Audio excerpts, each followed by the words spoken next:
Hey everyone, this is Systemshark bringing to you guys another audio commentary for WCReplays.com. This audio commentary copyrighted 2007 WCReplays.com, so don't go stealing it or else you're not a good person. So, I'm going to have this replay file synced up at the 1 minute mark at the 1x speed. It's a Orc vs. Human on Teranas Strand.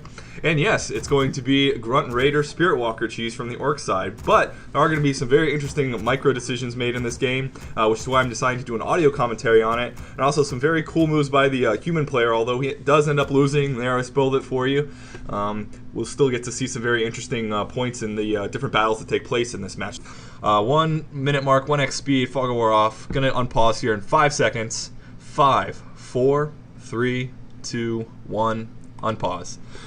Also, this game, from the last replay, I turned off my in-game sound so we won't hear any of those unit responses, although I think it kind of was a little bit interesting. It's kind of like listening to, like, I don't know, maybe a golf game or whatever. It's not so fun just hearing the commentator speak for the most part. It's nice to have those in-game sounds. So if you want, go ahead, turn your in-game sounds on, just, kind of keep them a little bit lower so you can hear the commentary, obviously, but it's kind of interesting to hear the sounds with the commentary. That's just personal opinion, so do it whichever way you want. So we have the Orc player in the northwest corner and the human player in the southwest corner. Actually, a lot of the replays, for some reason, that I've been watching on this matchup and on this map, the Orc player is actually in the other position. That's just, I guess, luck of the replays I've been watching, but kind of strange to see this setup, maybe. So Farseer coming out for the Orc player and Archmage coming out for the human player. Very, very standard stuff. Very, very cookie cutter. Footman, grunts, nothing especially interesting here. One thing to point out is this Orc player's build order, base layout. He does have a very open base layout with his burrows out in front rather than protecting his peons. And I can see this being very, very effective in this specific spawn location because the peons are kind of protected and they're in the back more, and it's going to take the harasser, if the human does decide to come in and do any type of harassment, it's going to put him in a very bad position, being stuck in the back there.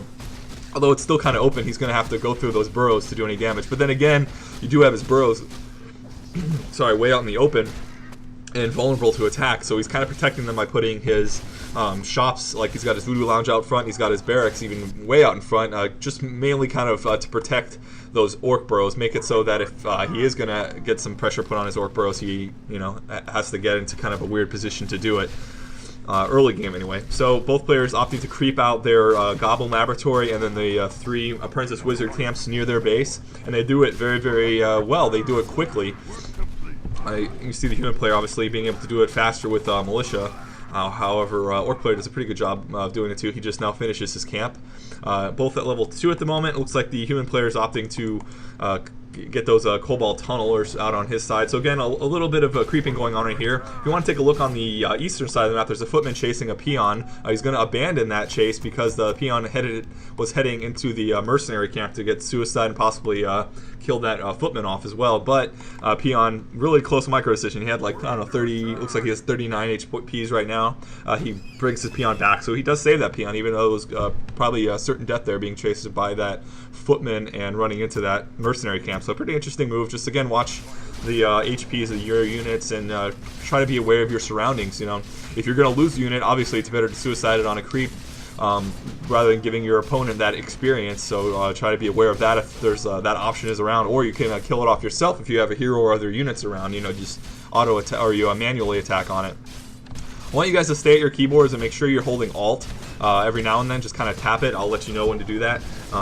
But when you hold Alt, you can see the lower HPs, or the units with the lowest HPs. And generally, those are going to be the units that the harasser or the person is going to be targeting. Right now, we're having a little bit of an interaction, a little bit of a skirmish here by the human's natural expansion. Now, most competent human players are going to get this expansion up, usually a little bit sooner than this. But even at this point, it's still considered kind of an early fast game fast expansion. So the Orc player can do very little as far as actually stopping this from coming up with 5 footmen out. We got an Archmage level 3. That's going to be level 2 water elementals coming out. It's going to be very, very hard for just an Orc or for just a Farseer and Wolves to actually stop this Town Hall from coming up and because it's being speed built.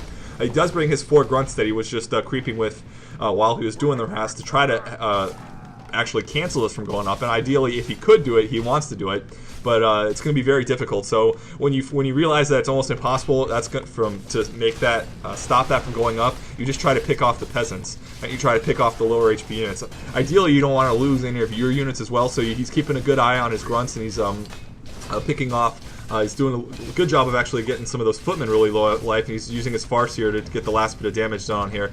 Footman there in red health does go down to that Farseer with just a regular manual attack, and hits that Farseer at level 3, which is nice. So he does have the level 2 wolves now, which are going to be a little bit more effective at taking out these peons and these peasants and militia.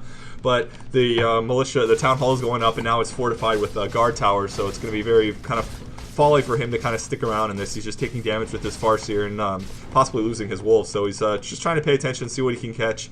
Low HP. Again, we got a lot of, if you're holding all, you tap it every now and then, or you can just hold on to it. You see you got some orange HP peasants and things like that. So he's kind of, as the orc player, if you're the orc player in this matchup, just make sure to be tapping all. You never know what units could be in the low hit point range, and which would be easily picked off by a few hits from your wolves and followed up by a volley with, either a regular ranged attack by your Farseer, or even followed up with a ChainWave. So all this has really just delayed the human player and it hasn't really delayed him from putting up that expansion, but because the orc player put a little bit of pressure on that expansion, it kind of stopped the human player from creeping anymore and getting his Archmage any more levels. But he is getting his tech at a regular speed for human. Although the orc player was able to tech a lot faster, does have his tier 2 hero out right now. He just opted for a Tauren Chieftain using the Shockwave and Chain Lightning kind of combo. This is very, very common. This is kind of the cookie cutter way you want to play Orc. If you're going to go Tauren Chieftain and Farseer, it's Chain Lightning and Shockwave, And it's very, very effective versus low HP units like Footmen, like Militia, like Sorks and Priests, which we're going to see later on how effective it is. I just actually missed a good wave there. Probably could have gotten a lot of those Footmen in even more red. But he is doing a good job. Again, hold the alt here and you can see what units that these semi-pro players are actually picking off. And then you can bring this into your own match, saying, oh, well, his priority choice is hitting low HP Footmen, and then when they're running back, he's chasing now the slower water elementals before their timer expires, because water elementals are decent experience. If you can get them before obviously before they expire, you can kill them and give off some experience. So ideally in this situation, you don't want your Farseer around absorbing experience that could be put to your Tauren Chieftain. You want to try to level out the experience chain here. So he's going to let his, he summoned his wolves, but he is allowing his Tauren Chieftain to soak up the majority of this experience, bringing his Farseer back to possibly pick some stuff up at the Voodoo Lounge. And again, just kind of getting out of the range of that Tauren Chieftain creeping here. And this is very, very common. Normally, if you go, if you see this kind of happening, usually the Farseer will be around, possibly scouting the enemy, or trying to start another creep camp somewhere. But again, you want this Tauren Chieftain to level up. You see, he was a little low, like a level 1.5 after that first little skirmish there. He's now level 3, so we have a level 3 Tauren Chieftain and a level 3 Farseer versus we still have the level 4 Archmage. So right now, hero advantage definitely in favor of the Orc at the moment. We do have a Mountain King coming out. He's about halfway out for the human player, so he started building him a little while ago. And you'll notice that the human player, as soon as he gets to level 5, and I'll make note of it when he actually gets there, but he's going to buy a Tome of Retraining from the Goblin Merchant. He actually might buy it while he's close right now. But he realizes that the creeping power of the water elementals are solely going to be losed out to the damage potential between Thunderclap from the Mountain King and Blizzard. So he's going to definitely start using that Blizzard more. And now to counter the effects of Chain Lightning and Shockwave, he's purchasing Scrolls of Healing. He's also going to be picking up a Scroll of Protection from this Goblin Merchant. I'm taking a look here at the Archmage in the south end of the map. And Scroll of Protection kind of, I don't necessarily think a good item to be picking up in this matchup, at this point in the game anyway. He's going to have Spirit Walkers out, so Spirit Walkers are easily going to be able to dispel that. So that money probably could have been better spent on picking up more Scrolls of Healing, which is going to need to counter the effects of Chain Lightning and Shockwave on his lower hit point units, i.e. the Footmen and eventually the casters he's making. So he gets a Bolt off, I believe, on that Raider. He hasn't opted for Thunderclap or Clap yet, but he does end up getting that later. He does see casting his Scroll of Protection here, but easily Dispel goes off, and that was just wasted gold right there for whatever the mana cost on Disenchant from the Spirit Walkers. just wasted all that gold, so he's only got the Skull Protection active on a few of his units here. Now look at priorities here.